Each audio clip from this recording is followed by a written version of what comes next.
ഇന്ന് തന്നെ ഡൗൺലോഡ് ചെയ്യൂ. കാണൂ നിങ്ങളുടെ ഫേവറേറ്റ് ഷോസ്. നമ്മളിപ്പോ അച്ഛന് ധൈര്യം കൊടുക്കാൻ വേണ്ടത്. നിങ്ങൾ ആരും വിഷമിക്കണ്ട. ഇതൊന്നും അവന്തിയെ എവിടെയും കൊണ്ടുപോകാൻ പോകുന്നില്ല. അവരെന്തൊക്കെ ചെയ്താലും നമ്മളതിനെ തുടർന്നിരിക്കും. പഴയ മരുമകളുടെ പോസ്റ്റിലേക്കല്ല, നെല്ലിശ്ശേരിയിലെ എല്ലാ സ്വത്തുക്കളുടെയും സർവാധികാരിയായിട്ടുള്ള എന്റെ സ്ഥാനാരോഹണമാണ് ഇനി നടക്കാൻ പോകുന്നത്. ഇപ്പൊ അവരെല്ലാം പരിഭ്രാന്തരാണ്. അത് മാറി അവർ തിരിച്ചടിക്കാൻ തുടങ്ങുന്നതിന് മുൻപ് അടുത്ത അടി നമ്മൾ കൊടുത്തിരിക്കണം.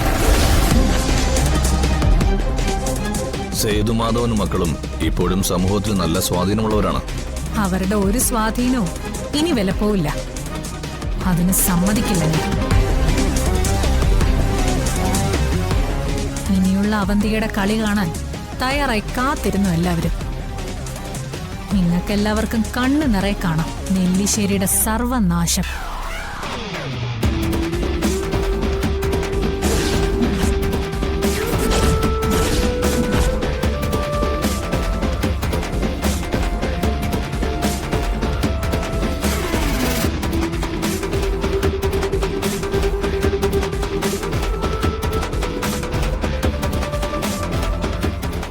എന്ത് മണ്ടത്തര അച്ഛൻ കാണിച്ചത്. ഇനി ഇതിൽ നമ്മൾ അങ്ങനെ രക്ഷപ്പെടും?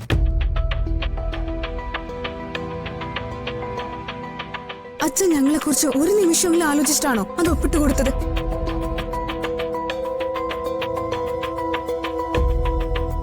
ഇത്രയും പ്രായവും ലോകപരിചയമുള്ള അച്ഛന് അറിയാതെ പറ്റിയ തെറ്റാണെന്ന് ഞങ്ങൾ വിശ്വസിക്കുന്നു. അച്ഛൻ കാരണം ഞങ്ങളിപ്പോ വഴിയാധാരമായി.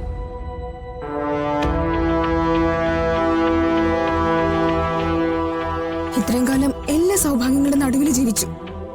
അച്ഛന്റെ മക്കൾ എന്നുള്ള നിലയിൽ ഞങ്ങൾ അഭിമാനിച്ചു. അച്ഛൻ കാരണം ഇതെല്ലാം ഞങ്ങൾക്ക് നഷ്ടപ്പെടുകയും ചെയ്തു.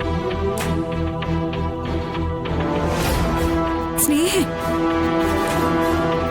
അല്ലെങ്കിൽ ആ പെണ്ണുമ്പിള്ള അച്ഛനോട് അടുത്തപ്പോഴും ഞാൻ കരുതിയതാ ഇങ്ങനെ എന്തെങ്കിലുമൊക്കെ സംഭവിക്കുമെന്ന്.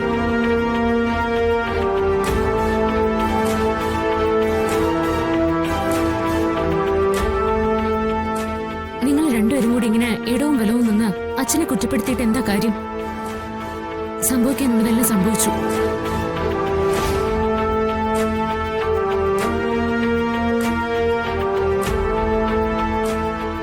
ഈ അച്ഛൻ കാരണം തന്നെയല്ലേ ഇതെല്ലാം സംഭവിച്ചേ? അതെ, അച്ഛൻ അങ്ങനെ ഒരു അബദ്ധം സംഭവിച്ചു. അല്ലാതെ മനഃപൂർവ്വം ചെയ്തൊന്നും അല്ലല്ലോ.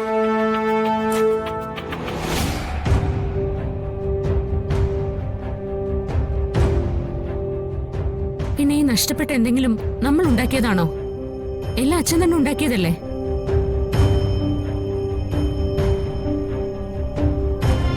നിങ്ങളോട് രണ്ടുപേരോട് ഒരു കാര്യം മാത്രമേ പറയാനുള്ളൂ. പരസ്പരം നമ്മൾ അങ്ങോട്ടും ഇങ്ങോട്ടും കുറ്റപ്പെടുത്തേണ്ട സമയമല്ല ഇത്.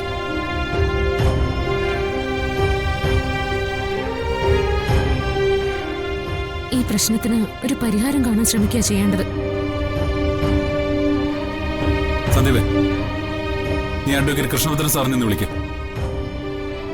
സാറിന് മാത്രമേ ഇപ്പൊ നമ്മളെ സഹായിക്കാൻ പറ്റൂ.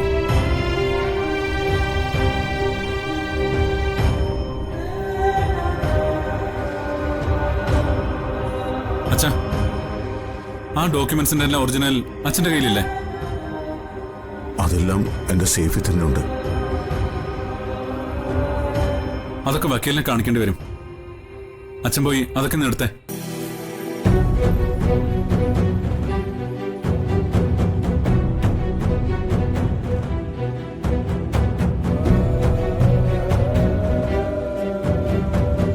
നന്ദേട്ടാ, അച്ഛൻ ആകെ തകർന്നിരിക്കുക. കുറ്റപ്പെടുത്തിയത് മതി. മറ്റാരെന്ത് പറഞ്ഞാലും അച്ഛനത് വിഷയമല്ല.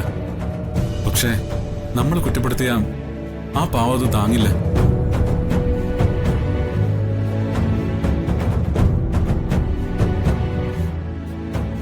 അച്ഛന്റെ മനസ്സിൽ കള്ളമില്ല. എല്ലാവരും നല്ലവരാണെന്ന് അച്ഛന്റെ വിചാരം. ആ നന്മയാ അവന്തിക മുതലെടുത്തത്.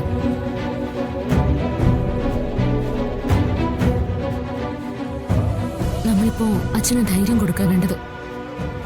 നിങ്ങൾ ആരും വിഷമിക്കണ്ട. ഇതൊന്നും അവന്തിക എവിടെയും കൊണ്ടുപോകാൻ പോകുന്നില്ല. അവരെന്തൊക്കെ ചെയ്താലും നമ്മളതിനെ തടഞ്ഞിരിക്കും.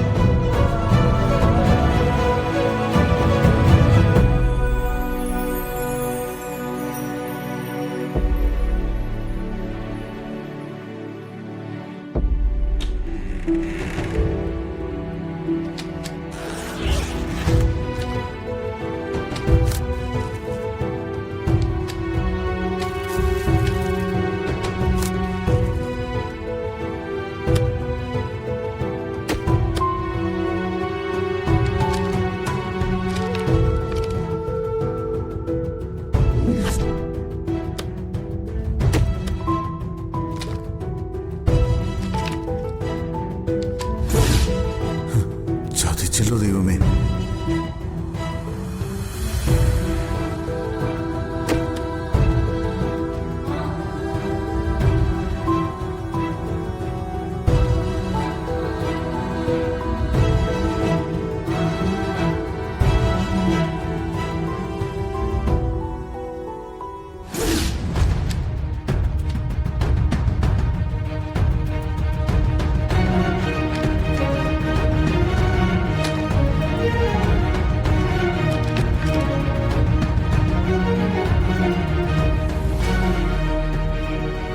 ഇതാണ് സേതുമാധവന്റെ മുറിയിൽ നിന്ന് ഞാൻ മോഷ്ടിച്ച ഒറിജിനൽ ഡോക്യുമെന്റ്സ്. ഇതിനു വേണ്ടിയുള്ള തെരച്ചിലാവും ഇപ്പൊ അവിടെ നടക്കുന്നത്. അത് നന്നായി. അല്ലെങ്കിലും നീ ഒരു പെൺപുലിയാണ്. ശത്രുവിന്റെ പല്ലും നഖവും പോലും ബാക്കി വയ്ക്കാതെ കടിച്ചു കീറി അവരുടെ ചോര കുടിച്ചു കൊല്ലുന്ന പെൺപുലി. നിന്റെ ബുദ്ധിയെയും സാമർത്ഥ്യത്തെയും ഞാൻ സമ്മതിച്ചു. അമ്മാവുണ്ടിന്റെ എന്താ വിചാരിച്ചത്? പെണ്ണുങ്ങൾ പഴയതുപോലെ പുരുഷന്റെ അടിയും ചവിട്ടുമേറ്റ് അടുക്കളയിൽ തന്നെ കിടക്കുന്നോ? അതിന് അവന്തിയെ കിട്ടില്ല. എല്ലാം നിന്റെ പേരിലേക്ക് മാറ്റിയ സ്ഥിതിക്ക് ഇനി ഈ ഡോക്യുമെന്റ്സ് നമുക്ക് ആവശ്യമില്ല. കത്തിച്ച് കളഞ്ഞേക്ക്. കത്തിച്ചളയെന്ന് തന്നെ ഞാൻ ആദ്യം വിചാരിച്ചത്. പക്ഷേ ഇതെനിക്ക് വേണം. ഇത് നമ്മൾ സൂക്ഷിക്കുന്ന അപകടമാണ്. അതൊക്കെ ഞാൻ നോക്കിക്കോളാം. ഓരോ നിമിഷവും ഞാനാണ് അവരെ തോൽപ്പിച്ചതെന്നോർത്ത് അവന്തിക എന്നുള്ള പേര് പറഞ്ഞു പറഞ്ഞ് സേതുമാധവനും മക്കളും നീറി ഒടുങ്ങണം. ഇവളിപ്പോ ഈ സ്വന്തമാക്കിയതെല്ലാം എന്റെ കയ്യിലേക്കാണ് വരാൻ പോകുന്നതെന്ന് ഇവൾ അറിയുന്നില്ലല്ലോ. അമ്മാവനെന്താ ആലോചിക്കുന്നു? അത് പിന്നെ നിന്നെ കുറിച്ച് തന്നെയാ മോളെ. എനിക്ക് അഭിമാനം തോന്നുന്നു നിന്നെ കുറിച്ച് ഓർക്കുമ്പോൾ. എല്ലാത്തിനും ഈ അമ്മാവനുണ്ട് നിന്റെ കൂടെ. മോളെ ഡോക്യുമെന്റ്സ് തന്നേക്ക, അമ്മാവൻ സൂക്ഷിച്ചോളാം. വേണ്ട, ഇതെന്ത് ചെയ്യണമെന്ന് എനിക്കറിയാം. ഇതെല്ലാം നഷ്ടപ്പെട്ടു എന്ന് ഇപ്പൊ അവരറിഞ്ഞാണ്.